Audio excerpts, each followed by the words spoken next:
انہوں نے کہا اچھا کسی میں اللہ پہ بہت زیادہ توکل ہو تو وہ ساکٹ میں ہاتھ ڈال کے بٹن دبا سکتا ہے؟ وہ تو یہ تو ہوتا ہے کہ ہمیں شکایت ہوتی ہے توکل میں بعض دفعہ غلو کر دیتے ہیں، یعنی اسباب کی بالکل ہی نفی کر دیتے ہیں.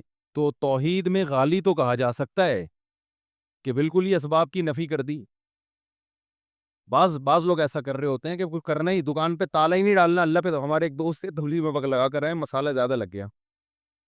جیسے وہ جونپور کے قاضی بن جاتے ہیں نا بعض لوگ،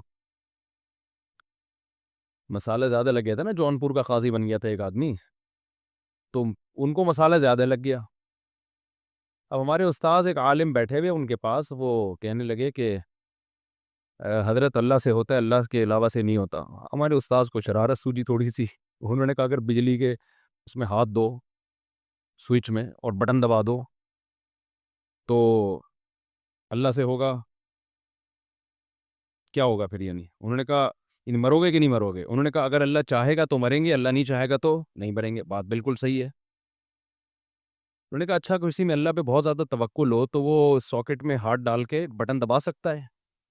انہوں نے کہا جب اللہ پہ بہت زیادہ توکل ہو جائے نا کسی کا، تو وہ بجلی کے ننگے تار کو بھی پکڑے گا، اس کو کرنٹ نہیں لگے گا. ہمارے استاذ نے کہا بھائی یہ کیا کیا کر رہا ہے بھائی تو؟ ابے مسالہ زیادہ لگ کے کیا؟ جتنا بھی توکل ہو اللہ پہ، جب بجلی کی ننگی تار کو پکڑیں گے نا تو مریں گے. یہ خوب سمجھ لیں، ایسا نہ ہو آپ کا ایمان بہت بن گیا، اب آپ نے کھمبے سے گلے لگا رہے ہیں جا کے، کیونکہ مجھے اب اللہ پہ یقین آ گیا ہے کہ اللہ سے ہوتا ہے، اللہ کے غیر سے نہیں ہوتا. لہذا بجلی کے کھمبے سے میں چپک کے بھی کھڑا ہوں، کیونکہ کراچی میں برسات کے موسم میں بجلی کے کھمبے کے اگر آپ قریب گئے تو کھمبا آگے بڑھ کے گلے لگائے گا آپ کو، چاہے آپ کا سال لگا ہوا ہو، چاہے چلے پابندی سے لگ رہے ہو. کھمبا نہیں دیکھتا کہ اس کا سال لگا ہوا ہے یا اس میں توکل ہے یا نہیں ہے. اچھا ماشاء اللہ ماشاء اللہ. تو ہمارے استاذ نے کہا توکل کا یہ مفہوم نہیں ہے. تو انہوں نے کہا وہ جو تھا کہ وہ زہر کا پیالہ پی لیا، ان خالد ابن ولید کا ایک واقعہ مشہور ہے نا، وہ فلاں نے یہ کرامت. تو انہوں نے کہا بھائی وہ تو ایک اللہ کی طرف سے بعض دفعہ کسی ولی کے دل میں الہام ہو جاتا ہے، یہ تو قرآن سے بھی ثابت ہے.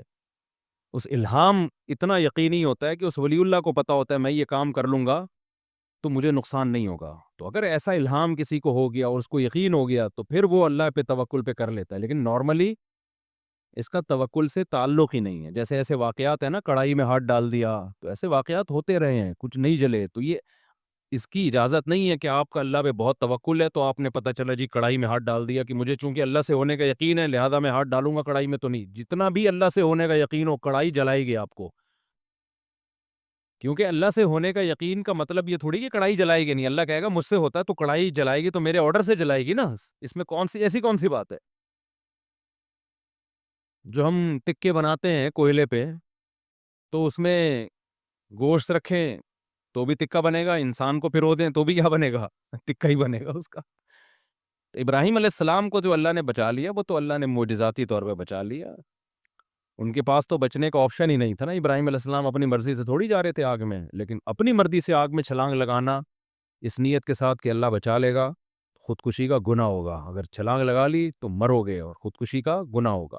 ہاں اگر اللہ نے کسی کے دل میں الہام کر دیا، اور اتنا قوی الہام کہ جیسے حضرت مریم پیغمبر نہیں تھیں، اللہ کی ولی تھیں، لیکن جبریل جب انسانی شکل میں آئے تو ان کو اشکال ہوا، لیکن جب انہوں نے بتایا کہ میں جبریل ہوں تو حضرت مریم کے دل میں اللہ نے القاء کر دیا کہ یہ سچ کہہ رہے ہیں، یہ فرشتے ہیں، یہ انسان نہیں ہے. تو یہ اللہ اور بندے کا معاملہ ہے، لیکن دوسرے کے لیے وہ پھر بھی وہ حجت نہیں ہے.